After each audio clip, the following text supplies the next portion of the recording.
catholique, vous faites le carême. Alors, allez au désert, ne mangez pas, et ne buvez pas, pendant 40 jours, et 40 nuits. Fidèles catholiques. Le carême n'est pas biblique. Votre pape François, vos prêtres catholiques et vous-même, vous êtes tous, totalement dans l'erreur. Vous ne comprenez pas les Écritures bibliques, parce que vous n'avez pas soif de la vérité, à la lumière de la Bible. Vous ne comprenez pas les Écritures bibliques, parce que vous n'avez pas le Saint-Esprit, l'Esprit de vérité qui enseigne et conduit dans toute la vérité, à la lumière de la Bible.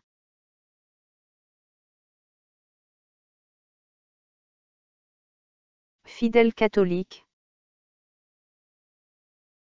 Malgré nos prières et recommandations, malgré le temps que nous prenons pour vous avertir du danger de l'Église catholique, vous ne lisez pas vos Bibles, vous n'aimez pas la vérité, à la lumière de la Bible. Malheureusement pour vous, vous préférez encore et toujours avaler les mensonges, faussetés et dérives de votre pape François, de vos prêtres et compagnie, ces serviteurs du diable qui ont vendu vos âmes. Ils vous conduisent lentement, mais sûrement en enfer, et vous n'en êtes pas effrayés. C'est incroyable. Puisque vous avez choisi de perdre votre temps en faisant votre carême anti-biblique, au lieu de vous repentir, de quitter définitivement le catholicisme et de détruire, brûler, jeter toutes vos abominables statues, idoles, images et autres représentations. Voici ce que vous devez faire, ainsi que votre pape François, vos prêtres catholiques et compagnie.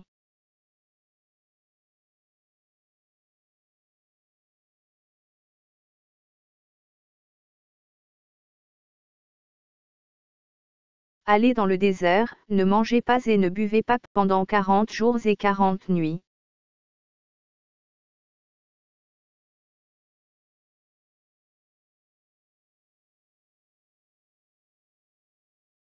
Après votre carême anti-biblique de 40 jours et 40 nuits dans le désert, sans manger, vous aurez certainement faim. Nous espérons que votre faim vous poussera enfin à manger la parole de l'Éternel Tout-Puissant, au lieu de manger les mensonges, faussetés et dérives du catholicisme.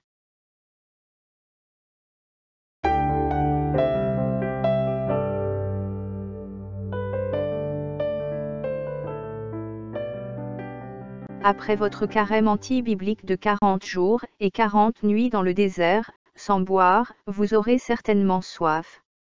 Nous espérons que vous aurez enfin soif d'obéir à la parole de l'Éternel Tout-Puissant, au lieu d'obéir aux mensonges, faussetés et dérives du catholicisme. Fidèles catholiques. Ayez faim de manger la parole de l'Éternel Tout-Puissant, ayez soif de lui obéir, de mettre en pratique sa parole de vérité. C'est ainsi que vous aurez le salut éternel. Mais attention, n'ayez pas faim de manger les mensonges de l'Église catholique, n'ayez pas soif de mettre en pratique ses enseignements et doctrines totalement faux, et contraires aux Écritures bibliques. Ouvrons la Bible et lisons. Luc, chapitre 4, versets 1 à 15. Jésus, rempli du Saint-Esprit, revint du Jourdain, et il fut conduit par l'Esprit dans le désert, où il fut tenté par le diable pendant 40 jours. Il ne mangea rien durant ces jours-là, et, après qu'ils furent écoulés, il eut faim.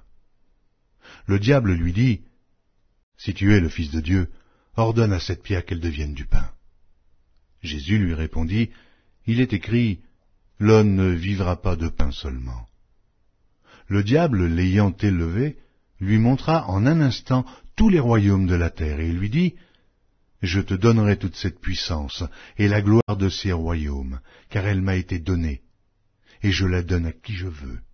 Si donc tu te prosternes devant moi, elle sera toute à toi. » Jésus lui répondit, « Il est écrit, tu adoreras le Seigneur, ton Dieu, et tu le serviras lui seul. » Le diable le conduisit encore à Jérusalem, le plaça sur le haut du temple et lui dit, « Si tu es le Fils de Dieu, jette-toi d'ici en bas, car il est écrit, il donnera des ordres à ses anges à son sujet, afin qu'ils te gardent. Et ils te porteront sur les mains, de peur que ton pied ne heurte contre une pierre. Jésus lui répondit, il est dit, tu ne tenteras point le Seigneur ton Dieu.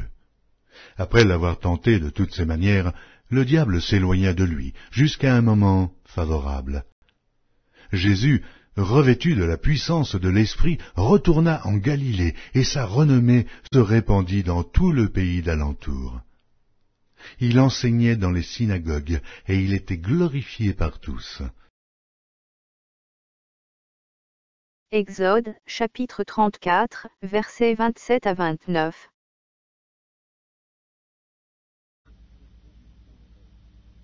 L'Éternel dit à Moïse, « Écris ces paroles, car c'est conformément à ces paroles que je traite alliance avec toi et avec Israël. »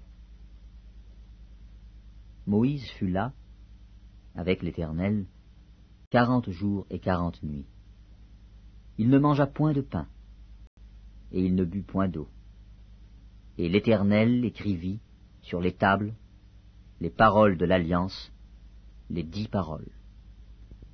Moïse descendit de la montagne de Sinaï, ayant les 2 tables du témoignage dans sa main, en descendant de la montagne. Et il ne savait pas que la peau de son visage rayonnait, parce qu'il avait parlé à l'Éternel. Fidèles catholiques. En lisant ces versets, dites-nous quel est le rapport entre votre carême catholique anti-biblique et la parole de l'Éternel Tout-Puissant.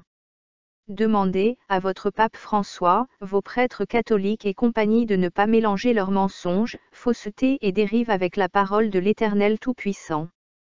Ils ne comprennent absolument rien des Écritures, et c'est normal, parce qu'ils n'ont pas le Saint-Esprit, l'Esprit de vérité. Et vous non plus, fidèles catholiques, vous ne comprenez pas les Écritures bibliques, parce que vous n'avez pas le Saint-Esprit, l'Esprit de vérité. Sortez de l'Église catholique, fuyez vite votre pape François, il vous entraîne en enfer, c'est un serviteur du diable. Fuyez vos prêtres catholiques et compagnie qui servent aussi le diable. Venez à l'Éternel Tout-Puissant, et voici ce que vous devez faire. Actes, chapitre 2, versets 37 à 47. Après avoir entendu ce discours, ils eurent le cœur vivement touché, et ils dirent à Pierre et aux autres apôtres, « Hommes frères, mais que ferons-nous » Pierre leur dit, « Repentez-vous, et que chacun de vous soit baptisé au nom de Jésus-Christ, pour le pardon de vos péchés, et vous recevrez le don du Saint-Esprit. Car la promesse est pour vous, pour vos enfants, et pour tous ceux qui sont au loin, au non si grand nombre que le Seigneur notre Dieu les appellera. » Et, par plusieurs autres paroles, il les conjurait et les exhortait, disant, « Sauvez-vous de cette génération perverse. » Ceux qui acceptèrent sa parole furent baptisés, et, en ce jour-là, le nombre des disciples s'augmenta d'environ 3000 âmes. Ils persévéraient dans l'enseignement des apôtres, dans la communion fraternelle, dans la fraction du pain et dans les prières. La crainte s'empara de chacun, et il se faisait beaucoup de prodiges et de miracles par les apôtres. Tous ceux qui croyaient étaient dans le même lieu, et ils avaient tout en commun. Ils vendaient leurs propriétés et leurs biens, et ils en partageaient le produit entre tous, selon les besoins de chacun.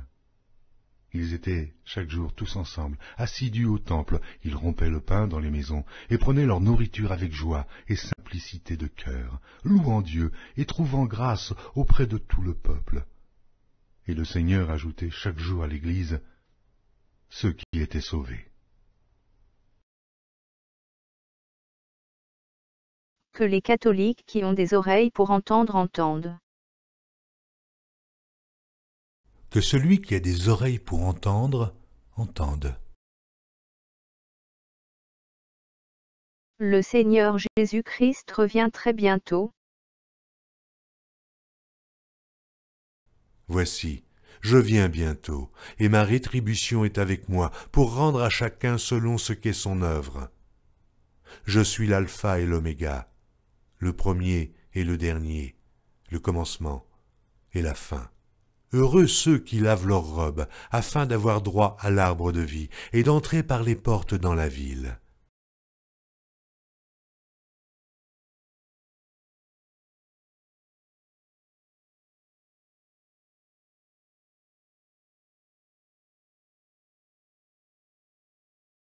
À bientôt, dans une prochaine vidéo.